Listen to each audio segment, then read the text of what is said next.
반갑습니다. 20년 넘게 세금의 현장에서 납세자들의 자산을 지켜온 세무학 박사 김상문 세무사입니다. 최근 상담을 하다 보면 이런 질문을 정말 많이 받습니다. 세무사님, 저는 바이낸스 같은 해외 거래소만 쓰는데 한국 거래소 안 쓰면 국세청이 모르지 않을까요? 혹은 개인 지갑으로 다 옮겨놨는데 이것도 세금 신고해야 하나요? 결론부터 말씀드리면 국세청이 아느냐 모르느냐를 걱정하실 때가 아닙니다. 진짜 문제는 나중에 여러분이 수익을 증명하고 싶을 때 자료가 없어서 내지 않아도 될 세금을 내야 하는 상황이 온다는 것입니다. 해외 거래소와 개인 지갑 이동, 여기서부터 세무 난이도는 수십 배로 올라갑니다. 왜 그런지 그 위험한 진실을 하나씩 짚어보겠습니다. 해외 거래소를 이용하는 분들이 가장 착각하는 것이 있습니다. 바로 탈루가 가능할 것이라는 기대입니다.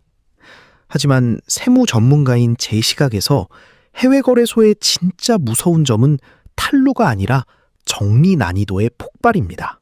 국내 거래소는 엑셀 버튼 하나면 어느 정도 정리가 됩니다. 하지만 바이낸스, 바이비트 같은 해외 거래소를 거치고 메타마스크 같은 개인 지갑으로 코인을 옮기는 순간 데이터의 연속성이 끊깁니다. 한번 상상해 보세요.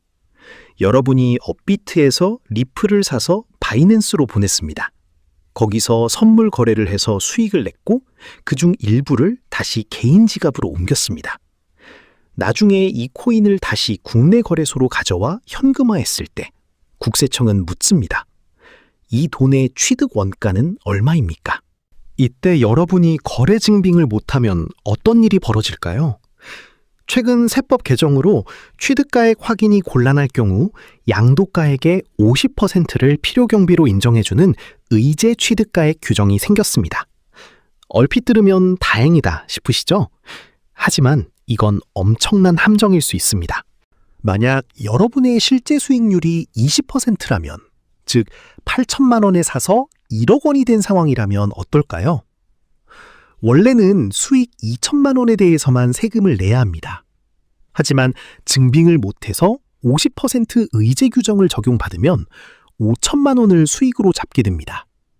내지 않아도 될 3천만 원에 대한 세금을 추가로 더 내야 한다는 뜻입니다.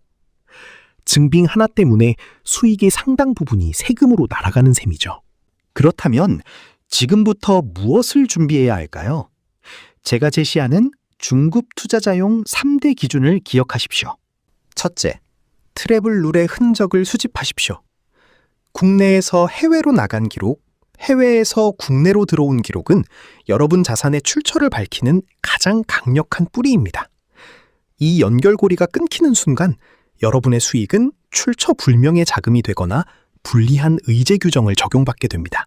둘째, 지갑 주소의 소유권을 입증할 준비를 하십시오. 개인 지갑은 명의가 없습니다. 그래서 국세청은 이를 증여나 자금 세탁의 통로로 의심하기 쉽습니다. 내가 이 지갑의 주인이라는 것을 보여주는 인터페이스 화면이나 설정 페이지를 미리 캡처해두는 지혜가 필요합니다. 셋째, 해외 거래소 자료는 분기별로 백업하십시오. 해외 거래소는 국내법의 보호를 받지 않습니다.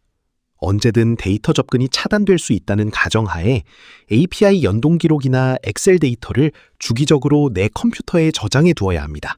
해외 거래소를 쓴다고 해서 범죄자가 되는 것은 아닙니다.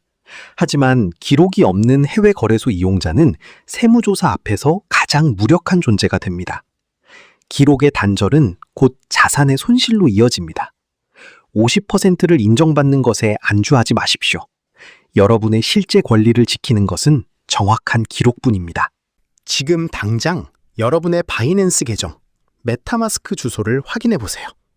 그리고 그 사이의 이동 경로가 머릿속에 그려지지 않는다면 오늘 당장 메모 한 줄이라도 시작하셔야 합니다. 코인텍스TV가 여러분의 복잡한 거래 경로를 선명한 세무의 언어로 정리해 드리겠습니다. 감사합니다.